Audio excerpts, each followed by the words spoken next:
Hello प्यारे बच्चों, आप सभी का आपके अपने YouTube channel technical physics classes में आप सभी का स्वागत है, अभिनंदन है प्यारे बच्चों। चलो स्टार्ट करते हैं। आ जाइए पहले क्वेश्चन पर। देखिए पहला क्वेश्चन क्या कह रहा है, समझिए सभी के सभी। कोणीय संवेग। जब कोणीय संवेग की बात आ रही है, पहला क्वेश्चन कहा है इसने, बेटा ये ध्यान दो क्लियर तरीके से। कोणीय संवेग की बात कर रहा है। किसकी बात कर रहा है? कोणीय संवेग की। तो प्यारे बच्चों मैंने दो बातें बताई थी। ये होता है सदिश, वेक्टर की बात कर रहे हैं। वेक्टर के प्यारे बच्चों दो रूप होते हैं, और जो दोनों रूप होते हैं तो उस दोनों रूपों को हम पढ़ते हैं बेटा जी। एक पहला होता है ध्रुवीय, और दूसरा होता है बेटा जी अध्रुवीय। ठीक है ना? एक ध्रुवीय, दूसरा अध्रुवीय। इस अध्रुवीय को बोलते हैं हम अक्षीय सदिश। इसको बोलते हैं प्यारे बच्चों हम निरक्षीय सदिश। ध्यान देना गौर से, क्वेश्चन को समझना प्यारे बच्चों, क्वेश्चन को समझना सभी की सभी। ये जो हमें दिया है ध्रुवीय और निरक्षीय, और ये हमें दिए हुए हैं, तो देखो जरा समझो। यहाँ एक ही वर्ड आएगा और वो होता है बेटा रेखीय। जिससे किसी भी भौतिक राशि के आगे रेखीय लगा हो, या किसी भी भौतिक राशि के आगे कोणीय लगा हो। ध्यान देना गौर से, कोणीय लगा हो। जहाँ कोणीय शब्द आएगा तो तुरंत बोलेंगे या तो अध्रुवीय होगी या अक्षीय होगी। अगर इन दोनों में से कोई भी ऑप्शन नहीं होगा तो डायरेक्ट किस पे जाएंगे हम? सदिश पर जाएंगे। रेखीय, अगर रेखीय लगा हो तो या तो निरक्षीय होगी या ध्रुवीय होगी, और नहीं होगा तो डायरेक्ट कहाँ जाएंगे हम? सदिश पे जाएंगे। तो इसका ऑप्शन कौन सा सही है बेटा जी? सी। कौन सा ऑप्शन सही है पहले का? C option. क्वेश्चन नंबर दूसरा देखिए। निम्न में से कौन सी राशि सदिश राशि है? निम्न में से कौन सी सदिश राशि है? तो जरा ध्यान देना। दाब दिया है बेटा जी, पृष्ठ तनाव दिया है, सरफेस टेंशन दिया है, जड़त्व आघूर्ण दिया है। जब जड़त्व आघूर्ण की बात करते हैं, तो ये सब क्वांटिटी होती है प्यारे बच्चों। ये जितनी भी सभी क्वांटिटी हैं, ये सभी अदिश राशि हैं। कैसी राशि हैं? अदिश राशि हैं। स्केलर क्वांटिटी हैं। कैसी क्वांटिटी हैं? सभी स्केलर क्वांटिटी हैं। लेकिन हम देख पा रहे हैं प्यारे बच्चों कि यहाँ एक विद्युत क्षेत्र दिया है, विद्युत क्षेत्र। तो विद्युत क्षेत्र होता है, यह एक सदिश राशि होती है। विद्युत क्षेत्र होता है, वो कैसी राशि होती है? सदिश राशि होती है। यहीं पढ़िए एयरफोर्स में क्वेश्चन पूछा गया था। जरा समझिए उस क्वेश्चन को, सभी के सभी क्वेश्चन को समझिए बेटा जी, सभी के सभी क्वेश्चन को समझिए। अगर यहीं पूछा जाता हमसे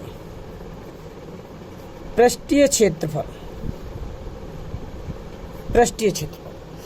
तो ये पृष्ठीय जो क्षेत्रफल होता है प्यारे बच्चों, ये एक सर्किल का भी क्षेत्रफल, पृष्ठ के क्षेत्रफल हो सकता है, ये चतुर्भुज का भी क्षेत्रफल हो सकता है, ये किसी भी लेंथ का भी क्षेत्रफल हो सकता है। जरा ध्यान देना। अगर सर्किल की स्पेशल बात करेगा तो सर्किल वृत्त के लिए बात करेगा, जैसे कि वृत्तीय क्षेत्रफल किसके लिए बात करेगा? वृत्तीय क्षेत्र के लिए।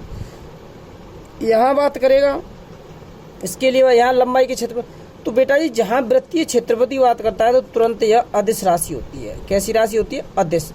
बाद बाकी भी जितने भी क्षेत्र होते हैं वो सब सदिश राशि होते हैं। कैसी राशि होते हैं?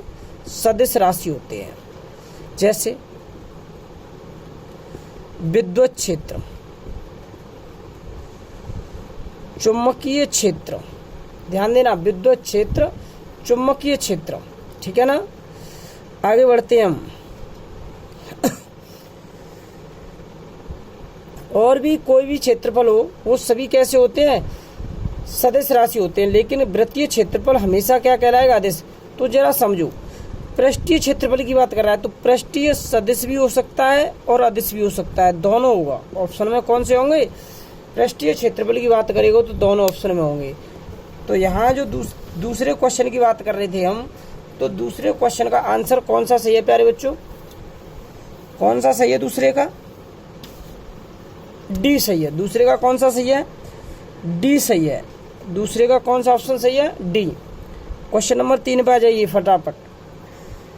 किसी कण का स्थिति सदिश, ठीक है ना, आर वेक्टर बराबर a cos omega t i cap plus a sine omega t j cap.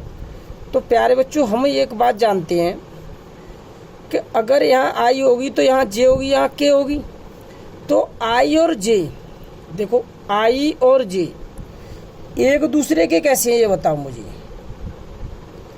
अरे इस स्थिति के हिसाब से एक दूसरे के अविलंबवत हैं। कैसे हैं बेटा जी? अविलंबवत हैं, एक दूसरे के अविलंबवत हैं। तो ऑप्शन नंबर कौन सा सही है तीसरे का? बी। ऑप्शन नंबर तीसरे का कौन सा सही है? बी। चौथा देखिए, क्वेश्चन चौथा देखिए, फोर्थ नंबर क्वेश्चन देखिए। फोर्थ नंबर क्वेश्चन, निम्न में से अदिश राशि है निम्न में से अदिश राशि है, तो जरा समझो। विस्थापन होता है, मैंने बताया क्षेत्र जिसके भी पीछे लगाओ विद्युत क्षेत्र, उसके बाद त्वरण। ये जितनी भी राशियां हैं बेटा जी कैसी क्वांटिटी हैं? सदिश राशि हैं। कैसी राशि हैं? सदिश। लेकिन कौन बचा? कार्य। कार्य जो होता है एक अदिश राशि है। कार्य एक कैसी राशि है? अदिश राशि है। तो ऑप्शन कौन सा सही है मेरा? डी। फोर्थ क्वेश्चन का कौन सा सही है? ऑप्शन मेरा डी सही है बेटा जी। आगे समझो।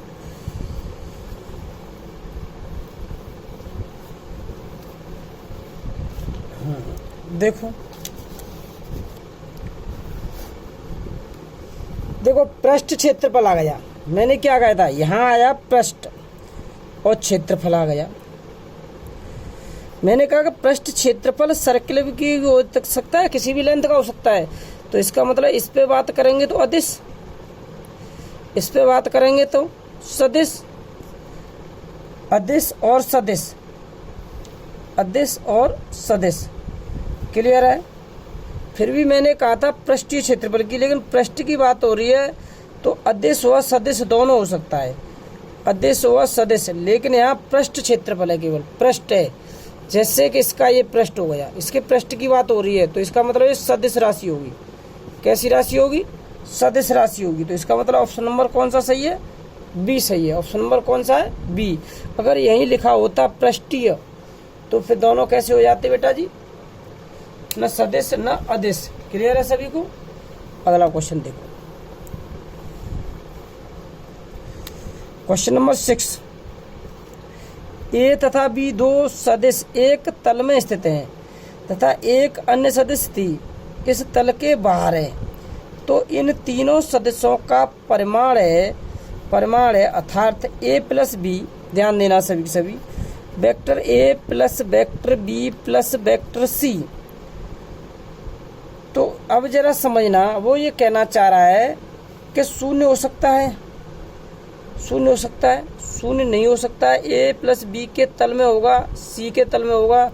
तो जरा ध्यान देना बेटा जी कि कोई एक वेक्टर है ए, ये एक वेक्टर है बी, सपोज करो बेटा जी, और कोई इसके बाहर कोई वेक्टर है सी। तो ए प्लस बी बराबर सी के नहीं हो सकता। तो इसका मतलब मैं कह सकता हूँ कि इन तीनों का योग करूँ मैं तो क्या नहीं हो सकता है बेटा जी? जीरो नहीं हो सकता। तो ऑप्शन कौन सा सही है कि ए प्लस बी प्लस सी बराबर क्या नहीं हो सकता है? शून्य नहीं हो सकता। क्या नहीं हो सकता बेटा? शून्य नहीं हो सकता। ऑप्शन क्वेश्चन नंबर 7 देखो। दो सदिशों के परिणामी का परिमाण बड़े बल के परिमाण से कम है, तो दोनों बल अनिवार्य होंगे। ध्यान देना सभी के सभी। कोई भी दो सदिश है ये, ठीक है, दोनों के बल हैं, दो बलों के परिमाण तथा परिणाम बड़े बल के परिणाम से कम है। कोई भी एक अन्य और बल लग रहा है, इस बल से दोनों के बल कम हैं, तो विपरीत दिशाओं में होंगे। तो जब ये ए और बी दोनों एक डायरेक्शन में होंगे तो जो बड़ा बल होगा वो अपोजिट डायरेक्शन में होगा। कौन सी डायरेक्शन में होगा? अपोजिट डायरेक्शन में होगा। तो इसका ऑप्शन नंबर कौन सा सही है? 7 का डी। कौन सा सही है? डी। 8वां क्वेश्चन देखिए सभी फटाफट। 8वां क्वेश्चन सभी बच्चे देखें। 8वां क्वेश्चन देखें सभी, बड़ा अच्छा क्वेश्चन है। किसी बिंदु द्रव्यमान पर 2 बल लग रहे हैं। मान लीजिए ये F1 बल है, ये F2 बल है। क्लियर? अगर मैं यहाँ से इसके कंपोनेंट बना लूँ तो ये इसका एक रिजल्टेंट हो गया F। रिजल्टेंट कितना होगा? F। अगर इसका परिमाण निकालना चाहूँ, मैं इस सब का मैग्नीट्यूड परिमाण निकालना चाहूँ प्यारे बच्चों, इसका परिमाण निकालना चाहूँ तो परिमाण F बराबर क्या हो जाएगा बेटा जी? F1 का स्क्वायर प्लस F2 का square plus 2F1 F2 cos theta. अगर मैं एक दूसरे के थीटा बराबर 90 तो ये 0 हो जाएंगे। तो F बराबर कितना हो जाएगा बेटा जी? F1 का स्क्वायर प्लस F2 का स्क्वायर। तो ऑप्शन नंबर कौन सा सही है इसका? सी। ऑप्शन नंबर कौन सा सही है इसका? सी। अगला क्वेश्चन देखें, फटाफट देखते चलें। चित्रानुसार, आगे का जो क्वेश्चन क्या कह रहा है, क्वेश्चन को समझो। चित्रानुसार हमें चित्र दिया है प्यारे बच्चों।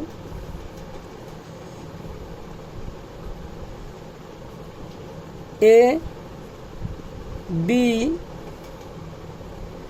C A B C दिया हुआ है। तो जरा समझो सभी के सभी कि इसे अगर सॉल्व करते हैं तो जो B है, ये ध्यान दो, अगर कोई भी ऑब्जेक्ट यहाँ से चलता है तो वो इस प्रकार से आएगा और इस प्रकार से चला जाएगा। तो मतलब ये कि सी और ए की दोनों की डायरेक्शन एक हो गई, दोनों की डायरेक्शन सेम हो गई, लेकिन अपोजिट डायरेक्शन किसकी हो गई? बी की। तो मैं कह सकता हूँ कि vector C plus vector A बराबर वेक्टर किसके हो जाएगा? बी के। किसके बराबर हो जाएगा? बी के। ऑप्शन नंबर कौन सा सही है? सी। ऑप्शन नंबर कौन सा सही है? सी।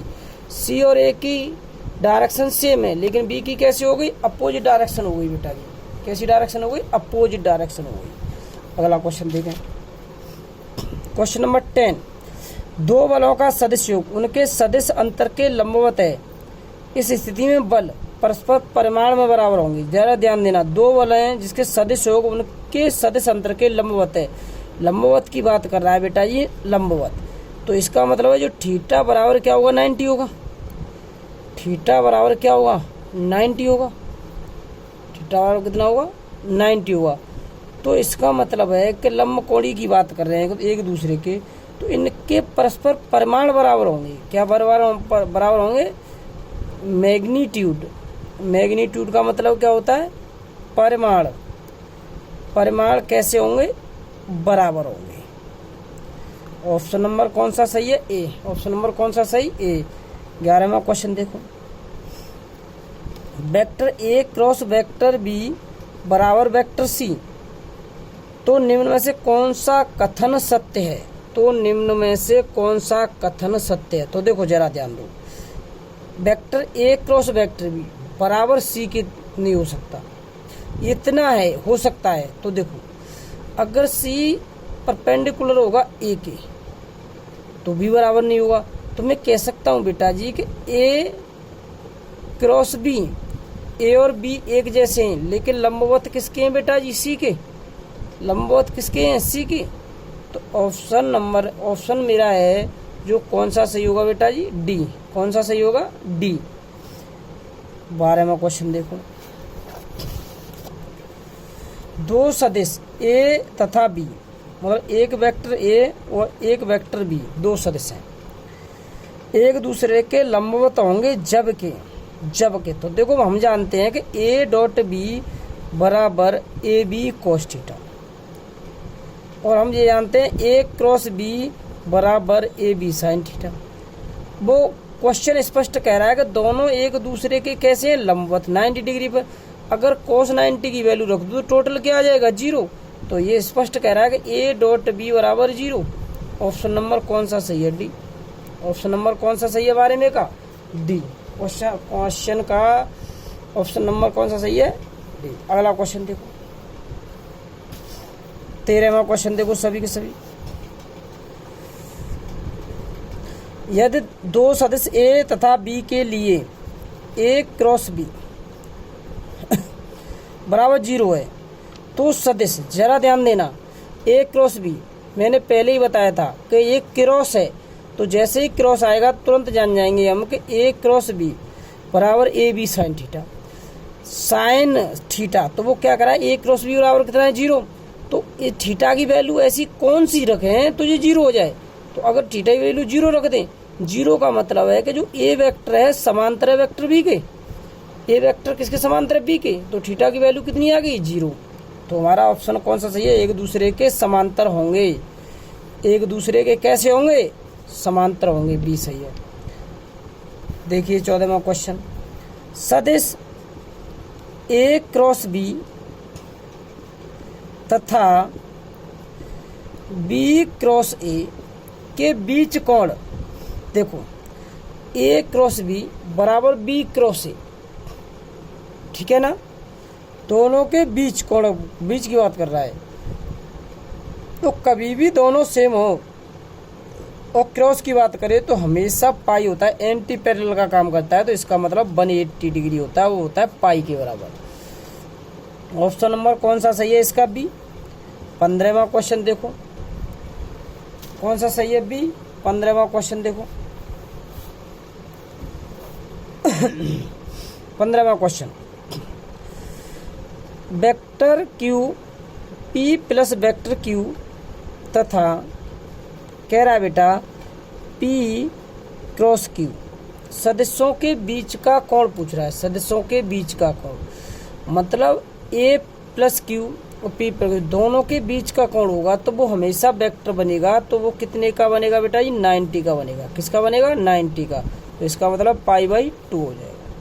15 क्वेश्चन बेटा जी कंप्लीट हो गई, बाद बाकी अगली स्लाइड में कराऊंगा मैं, पर लेकिन सभी के सभी टेक्निकल फिजिक्स क्लासेज को सब्सक्राइब जरूर करें और शेयर करें ज़्यादा से ज़्यादा वीडियो को।